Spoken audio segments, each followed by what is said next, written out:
U.S. sailors deploy across the world. As shipboard records tell the story of operations, a sailor's personal letters help the public fill in the gaps of naval history. This episode of Inside the Vault, we look at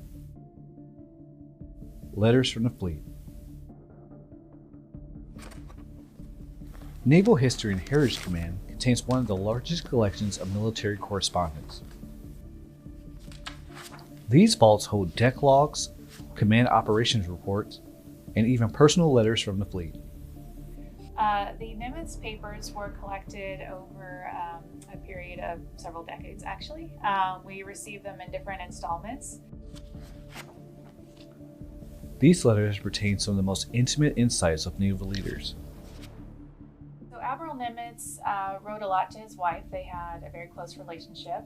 He actually addressed many of his letters as best beloved. You know, he was very candid about his feelings and his emotions, and you could tell that he really felt the burden of his position. Admiral Nimitz is best known for his actions in World War II. When he took the job as Commander-in-Chief Pacific Fleet, he was in Washington, D.C. and, had to get out to the West Coast and then eventually fly to Pearl Harbor. So he took the train from D.C. to California. And there's one letter, it's got the Santa Fe letterhead on it. It's got a little coffee stain, so you can just picture him sitting there with a cup of coffee, writing a letter. There's brilliant sunshine, not a cloud in the sky. Let's pray this is a good omen for the future, and eventually, all will be sunshine and peace. Nimitz was present during the Japanese surrender aboard USS Missouri. Following the ceremony, he wrote to his wife on the back of a seating chart. He actually says that he was nervous. He was afraid that he was going to sign the surrender document in the wrong place. And you don't think about someone in that position being nervous, but he was.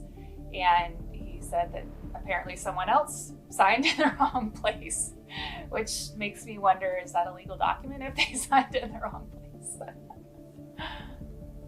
Admiral Stark was Commander of Naval Forces Europe during World War II. Stark would speak with European leaders, including the British royal family. So he seemed to have a good relationship with them. And he was actually invited to Buckingham Palace for Thanksgiving dinner, along with the rest of the American naval officers that were stationed in London in World War II. It wasn't uncommon for the two nations to exchange gifts or even notes of appreciation. King George VI was actually the monarch at the time. His daughter, Princess Elizabeth, who is now Queen Elizabeth II. They also had correspondence with Admiral Stark. He apparently sent her a birthday gift one year of maple sugar, and so she wrote him a thank you letter. Many letters and diaries have been digitized and made available to the public on NHHC's website. So these letters and personal papers really give a bigger picture of what was happening. To discover more information about artifacts and archives at NHHC, please visit us at history.navy.mil.